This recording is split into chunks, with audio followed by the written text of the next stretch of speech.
Hello दोस्तों, तो कैसे हो आप लोग। तो आज के टॉपिक में मैंने जैसे कि पहले बताया था कि पीसीबी के बारे में बात करेंगे। सबसे पहले प्रोसेस कंट्रोल ब्लॉक, जिसका फुल फॉर्म है। ठीक है, तो जैसे कि मैंने आपको बोला था कि हम जब प्रोसेस की बात करते हैं, ठीक है, यानी कि जब भी कोई भी प्रोसेस लोड होता है रैम में, तो वो नॉर्मली सिर्फ एक प्रोसेस ही लोड नहीं होता, उसके साथ बहुत सारे चीज़ लोड होते हैं ताकि हम स्मूथली किसी भी प्रोसेस को रन कर सकें। ठीक है, तो अगर मैं उसको अच्छी से एक्सप्लेन करूं तो सबसे पहले मैंने क्या बोला था ना, मेरे पास एक हार्ड डिस्क होता है।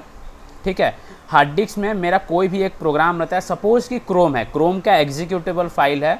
ठीक है, मैं बोला कि क्रोम है। अब जब मैं इसको लोड करता हूँ, यानी कि जब मैं इसको रन करना स्टार्ट करता हूँ, तब क्या होता है ना कि इसका एक कॉपी बनता है जिसको कि हम बोलते हैं प्रोसेस। क्या बोलते हैं? प्रोसेस बोलते हैं। अब वो प्रोसेस मेरा लोड होता है, कहाँ पे लोड होता है? यूजर स्पेस में लोड होता है, क्योंकि इसका कुछ पार्ट हमारा ओएस लिया होता है।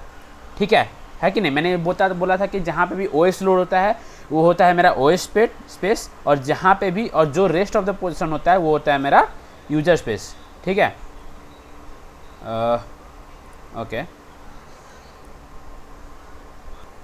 ओके, तो ये हमारा है यूजर स्पेस, और बाकी का जो पोर्शन वो हमारा होता है वो होता है हमारा यूजर स्पेस, राइट। ओके, तो अब अगर मैं बात करूं कि मैंने जैसे कि बोला कि सिर्फ प्रोसेस लोड नहीं होता है, बहुत सारे चीज़ लोड होते हैं। इनडायरेक्टली हम उसे पीसीबी बोलते हैं। ठीक है, क्योंकि पीसीबी एक्चुअली में होता है पूरा उसका डेटा स्टोर करना। ठीक है, और उसके लेकिन पीसीबी के अलावा भी और कुछ भी लोड होता है। लाइक ये जो मेरा प्रोग्राम है उसके पास कुछ एट्रीब्यूट्स होंगे। लाइक सपोज कि मैं एक प्रोग्राम लिख रहा हूँ जावा में। ठीक है, मैंने लिखा INT A, एक वेरिएबल मैंने डिक्लेयर किया, तो उसको तो कोई स्पेस चाहिए ना, कहीं पे तो डिक्लेयर होगा। सपोज कि मैंने एक एरे डिक्लेयर किया, तो उस प्रोग्राम में उस एरे के लिए कुछ स्पेस चाहिए होगा। ठीक है, या फिर मैं उसमें कुछ टैग क्रिएट कर रहा हूँ तो उसके लिए भी कुछ स्पेस चाहिए। तो यानी कि मेरा इस प्रोसेस में क्या क्या लोड होता है, जब भी मैं एक प्रोग्राम को रन करता हूँ तो प्रोसेस में क्या क्या लोड होता है। पहली बात तो कि प्रोग्राम वो खुद लोड होता है। ठीक है, वो प्रोसेस में क्या क्या होता है मैं वो बता रहा हूँ। प्रोग्राम खुद लोड होता है क्योंकि वही एक प्रोग्राम है जिसके ऊपर के हम एग्जीक्यूशन करने वाले हैं। यहाँ पे सीपीयू होता है, राइट। यहाँ पे क्या मतलब, जहाँ पे होना चाहिए, मैं ये डायग्राम में बता रहा हूँ। ठीक है, प्रोग्राम लोड होता है। फिर आता है हमारा ग्लोबल वेरिएबल्स। क्या आता है हमारा? Global variables. इसी ग्लोबल वेरिएबल्स अब स्टैटिक वेरिएबल जो भी यहाँ पे आता है, डेटा सेगमेंट है ना, स्टैटिक वेरिएबल्स, इसमें सारा हमारा डेटा पार्ट्स रहते हैं। डेटा पार्ट्स जो भी हम डिक्लेयर वगैरह करते हैं। फिर आता है हमारा हिप। क्या आता है हमारा? Hip, right. आपको पता होगा हिप के बारे में, जिन लोगों ने भी डेटा स्ट्रक्चर अच्छे से किया है उन्हें इस डायग्राम के बारे में पता होगा। हिप यानी कि जब भी हम डायनामिकली मेमोरी एलोकेट करते हैं, आपने सी में पढ़ा होगा, लाइक मैलोक कैलोक। अगर सी नहीं भी पता तो अगर आप कोडिंग करते हैं तो आपको डायनामिक मेमोरी एलोकेशन के बारे में पता होगा, यानी कि डायनामिक एरे के बारे में, राइट। तो वो सब मतलब सारे चीज़ वो हीप में डिक्लेयर होते हैं, राइट। उसके बाद फिर हम बात करते हैं स्टैक के बारे में। स्टैक हमारा ऊपर में रहता है, राइट। ओके, तो ऊपर में मेरा क्या होता है ना, स्टैक होता है, राइट। तो ये जो टोटल चीज़ है ये मेरा टोटली लोड होता है ओएस, मतलब कि यूजर स्पेस में। ठीक है, क्योंकि हमारा सिर्फ प्रोग्राम नहीं लोड होता, उसके साथ बहुत चीज़ लोड होता है, और इसी को हम बोलते हैं प्रोसेस। ठीक है, अब पीसीबी कहाँ पे आया ना? पीसीबी मेरा एक ऐसा डेटा स्ट्रक्चर है जिसमें कि प्रोसेस का हर एक इंफॉर्मेशन होता है। ये प्रोसेस है, ये इस तरीके के स्पेस को यूज़ करेगा अपने आप को रन करने में। जैसे कि मैंने एक प्रोग्राम लिखा, कोई भी एक प्रोग्राम हो, लाइक मैंने एक वेरिएबल लिया, उसको मुझे ऑड है या इवन है प्रिंट करना है। ठीक है, तो एग्जीक्यूशन तो सीपीयू कर रहा है, तो वेरिएबल लेके स्टोर कहाँ पे हुआ? वो मेरा ये जो मेमोरीज जो एलोकेटेड है वहाँ पे स्टोर होता है, उस हिसाब से एग्जीक्यूशन किया जाता है, राइट। तो ये मेरा हो गया स्पेस के बारे में। अब आता है उसका एट्रीब्यूट्स, यानी कि उसका इन्फॉर्मेशन। कोई भी एक प्रोसेस हो, मेरा रैम को पता कैसे चलेगा कि मैं कौन सा प्रोसेस रन कर रहा हूँ। अगर मैं आपको बोलूँ, ठीक है, कि hey you came and play with me cricket, not cricket खेलने की बात कर रहा हूँ। ठीक है, तो अगर मैं उस तरीके से बोलूँ तो मैं यू यानी किसको बोल रहा हूँ यार, नाम कुछ तो होगा ना। तो उस तरीके से मेरा इसका नाम भी मेंटेन होता है, जिसको हम लोग बोलते हैं प्रोसेस आईडी। प्रोसेस आईडी, ये सारे एट्रीब्यूट्स होते हैं जो पीसीबी में मेंटेन किए जाते हैं, जिसको हम लोग बोलते हैं प्रोसेस कंट्रोल ब्लॉक। अब ये कहाँ पे होता है? ये हमारा ओएस स्पेस में प्रेजेंट होता है। ये ओएस का कर्नल स्पेस में जो होता है, ओएस में एक कर्नल स्पेस करके होता है, कर्नल स्पेस, उसमें मेरा होता है पीसीबी मेरा उसमें प्रेजेंट होता है, ठीक है, उसमें मेरा पीसीबी प्रेजेंट होता है, जिसमें कि सारे एट्रीब्यूट्स मेंशन होते हैं। लाइक प्रोसेस आईडी हो गया, प्रोसेस आईडी हम लेके हम एक नाम दे रहे हैं किसी भी प्रोसेस को कि यार ठीक है भाई तू राम है, तू भाई आ जा, ठीक है, तो हम उसे एक नाम दे रहे हैं, एक आईडी उसको प्रोवाइड कर रहे हैं, वो इसका प्रोसेस का आईडी रहेगा, ठीक है। और क्या रहता है, और क्या एट्रीब्यूट्स रहते हैं, ये एक तो हो गया प्रोसेस आईडी, समझ में आया। एक होता है प्रोसेस स्टेट। अब प्रोसेस स्टेट क्या है, मैंने आपको बताया था स्टेट डायग्राम में, ठीक है, यानी कि सपोज कि मेरा एक प्रोसेस क्रिएट हुआ तो रेडी स्टेट में है, तो मेरा अगर वो रेडी स्टेट में रैम में है तो यानी कि उसका प्रोसेस स्टेट का वैल्यू होगा भाई वो रेडी है, ठीक है, उसका कोई एक वैल्यू होगा जो कि इंडिकेट करेगा कि वो रेडी है, वो रेडी स्टेट में है। अगर सपोज कि वो मेरा सीपीयू में रन कर रहा है तो एट्रीब्यूट मेंशन रहेगा कि भाई ये प्रोसेस रन कर रहा है कि नहीं। हर चीज़ को मेंटेन करेंगे ना भाई, ये प्रोसेस जो हमने लिया है यूजर स्पेस में, उसका हर एक इंफॉर्मेशन मेंटेन करना पड़ेगा कि भाई वो कर क्या रहा है, कौन सा प्रोसेस रन हो रहा है, ठीक है ना, सारे चीज़ मेंटेन करना पड़ता है। तो प्रोसेस स्टेट मेरा मेंटेन करता है कि जो प्रोसेस मैंने इसमें लिया हुआ है, जो प्रोसेस आईडी मैंने इसमें रखा हुआ है, वो प्रोसेस रनिंग स्टेट में है, रेडी स्टेट में है, ब्लॉक्ड स्टेट में है, कौन से स्टेट में है, सारे चीज़ मेंटेन होता है मेरा प्रोसेस स्टेट के एट्रीब्यूट के अंदर। समझ में आया। उसके बाद फिर मेरा आता है प्रोग्राम काउंटर। क्या आता है, प्रोग्राम काउंटर। प्रोग्राम काउंटर क्या मतलब कि स्टोर करता है, यानी कि नेक्स्ट मेरा कौन सा प्रोसेस रन होगा इसके बाद, ठीक है। तो हर प्रोसेस के मतलब प्रोसेस का एट्रीब्यूट्स जो होता है ना प्रोग्राम काउंटर, उसमें मेंटेन होता है कि इसके बाद कौन सा रन होगा, वो सारे चीज़ मेंटेन रहते हैं इसमें, ठीक है। अगर आपने पढ़ा होगा, लाइक आपने कोआ पढ़ा होगा तो आपको पता होगा प्रोग्राम काउंटर का मतलब क्या होता है, यानी कि सपोज कि मैं एक प्रोसेस को रन कर रहा हूँ, ठीक है, अब उसके बाद मुझे कौन सा प्रोसेस को रन करना है, तो उसका इन्फॉर्मेशन रखता है प्रोग्राम काउंटर, ठीक है ना, उसे हम बोलते हैं प्रोग्राम काउंटर। तो प्रोग्राम काउंटर इस तरीके से काम करता है, जैसे ही मेरा वो प्रोसेस कंप्लीट हुआ, ये प्रोग्राम काउंटर क्या करेगा ना, उस अब जो नेक्स्ट प्रोसेस को रन करना है उसको लाके रख देगा, ठीक है। तो ये मेरा प्रोग्राम काउंटर होता है।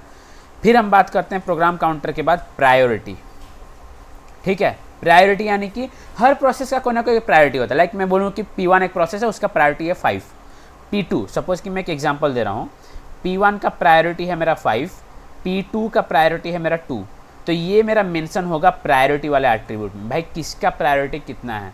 सपोज कि अगर इसका प्रायोरिटी 2 है तो कौन पहले रन होना चाहिए, मैं अगर बोलूँ कि जिसका कम है उसका प्रायोरिटी ज़्यादा होना चाहिए, प्रायोरिटी वैल्यू जिसका कम है उसका प्रायोरिटी ज़्यादा है, तो उस हिसाब से किसको पहले रन होना चाहिए, P2 को, ठीक है। तो इसका प्रायोरिटी का वैल्यू भी प्रायोरिटी जो एट्रीब्यूट है वो सेव करेगा, अब मेरा P2 रन होगा P1 से पहले, है कि नहीं।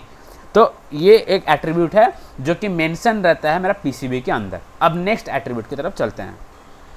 हाँ, तो नेक्स्ट एट्रीब्यूट क्या है ना, list of open devices. List of open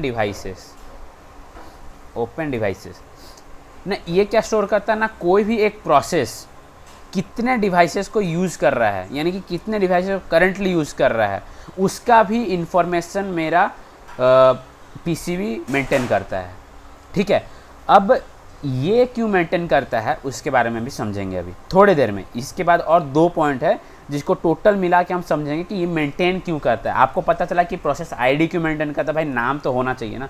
process state क्यों मेंटेन करता है, आपको पता चला कि भाई अगर उसको पता ही नहीं है कि वो कौन से स्टेट में है, सपोज कि मेरा P1 प्रोसेस है जो कि रनिंग स्टेट में है, अब अगर प्रोसेस स्टेट उसका मेंशन ही नहीं करूँगा तो पता कैसे चलेगा वो इसको कि भाई ये प्रोसेस, कोई भी एक प्रोसेस मेरा रन कर रहा है कि नहीं कर रहा है। तो किसी को भी तो ला के वो सीपीयू में नहीं ठोक देगा ना कि भाई ले जा रन हो जा भाई तू, ठीक है। तो इसीलिए प्रोसेस स्टेट मेंटेन किया था कि कौन से स्टेट में है वो, ताकि हम उसे यूज कर सकते हैं उसके हिसाब से। प्रोग्राम काउंटर पता चला, नेक्स्ट प्रोग्राम को रन करने के लिए हम उसे यूज़ करते हैं। प्रायोरिटी पता चला, प्रायोरिटी के हिसाब से हम प्रोसेस को रन करते हैं। अब लिस्ट ऑफ ओपन डिवाइसेस, यानी कि जितने भी डिवाइसेस ओपन हैं उससे क्यों स्टोर करता है, उसका इन्फॉर्मेशन क्यों स्टोर करता है, उसके बारे में भी समझेंगे, ठीक है। लेकिन स्टोर करता है बस इतना याद रखो, अभी थोड़ी देर में समझेंगे। और क्या स्टोर करता है, लिस्ट ऑफ ओपन फाइल्स, ठीक है। लिस्ट ऑफ ओपन फाइल्स ये भी स्टोर करता है, भाई उसने कितने फाइल्स को ओपन किया हुआ है, ठीक है ना, ये चीज़ भी वो स्टोर करेगा। और क्या स्टोर करेगा, जनरल पर्पज रजिस्टर, ठीक है, जनरल पर्पस रजिस्टर का वैल्यू, ठीक है। अब ये तीनों को हम विस्तार से समझते हैं, ठीक है, ये तीनों क्यों सेव होते हैं। देखो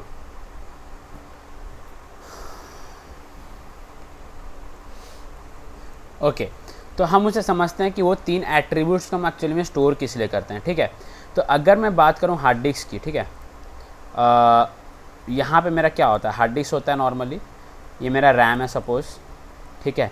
यहाँ पे मेरा क्या है, ओएस स्पेस है, ठीक है। ये है मेरा यूजर स्पेस, ठीक है। यहाँ पे मेरा आता है सीपीयू, राइट। इतना समझ में आया। अच्छा, हम 3 एट्रीब्यूट्स की बात कर रहे थे जनरल। सबसे पहले बात करते हैं जनरल पर्पज़ रजिस्टर के बारे में। सपोज़ कि मेरा एक प्रोसेस है P1 प्रोसेस, ठीक है। P1 प्रोसेस का मेरा प्रायोरिटी है 5। सपोज़ कि P1 प्रोसेस का प्रायोरिटी है 5। मेरा यहाँ पे एक प्रोसेस है, प्रोसेस P5, जिसका की प्रायोरिटी है 2, ठीक है।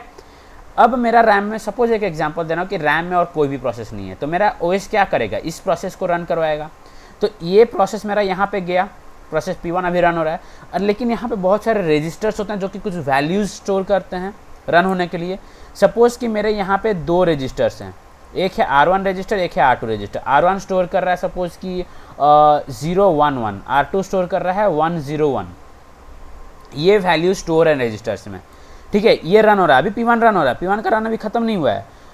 अभी क्या हुआ कि P1 रन होते होते मैंने क्या किया ना, प्रोसेस P5 को मैंने स्टार्ट कर दिया, यानी कि इसको मैंने रन करने के लिए कमांड दे दिया भाई। अब OS क्या करेगा, अगर उसका प्रायोरिटी ज़्यादा है तो जो भी रन हो रहा है उसको उठा के पटकेगा बाहर, उसको डालेगा उसके अंदर, ठीक है। अब वो क्या करेगा, OS बोलेगा कि भाई P1 सुन, जो P5 है अब उसे रन होना है, तू यहाँ से निकल। तो अगर वो रन हो रहा है तो हम उसे बीच में अगर हटा दें तो उसका जो वैल्यूज़ है R1 का वो डिलीट हो जाएगा, है कि नहीं, क्योंकि वो मेरा CPU में स्टोर है ना, क्योंकि वो रजिस्टर्स खाली होगा तभी तो P5 के लिए वो रजिस्टर्स अवेलेबल होगा, है कि नहीं। तो अभी क्या होगा ना, P1 सपोज़ कि मेरा P1 ने एक फाइल है, सपोज़ कि एक फाइल है, फाइल का नेम है सपोज़ कि आसू.txt एक फाइल है, इसने इस फाइल को ओपन किया हुआ है और उसके साथ साथ ये प्रिंटर भी यूज़ कर रहा है भाई। ये 3 काम एक साथ कर रहा है। इसने रजिस्टर में कुछ वैल्यू स्टोर किया है, एक फाइल को भी यूज़ कर रहा है, प्रिंटर को भी यूज़ कर रहा है, ठीक है। एक साथ 3 एट्रीब्यूट में अभी कवर कर रहा हूँ, ठीक है। तो जैसे ही प्रोसेस P5 आएगा तो P1 को हटाना पड़ेगा अभी, क्योंकि मुझे प्रोसेस P5 को अब रन करना है, क्योंकि उसका प्रायोरिटी ज़्यादा है, उसको पहले रन करना पड़ेगा, ठीक है। तो अब क्या करूँगा, अगर मैं अचानक से ही P1 को हटा दूँ तो क्या हो जाएगा, तो फिर बवाल हो जाएगा भाई, क्योंकि P1 आधा रन हो चुका है। अब अगर मैं P5 को रन करता हूँ तो मुझे फिर P1 को फिर से रन करना पड़ेगा, जो कि एक बहुत डिफ़िकल्ट टास्क हो जाएगा।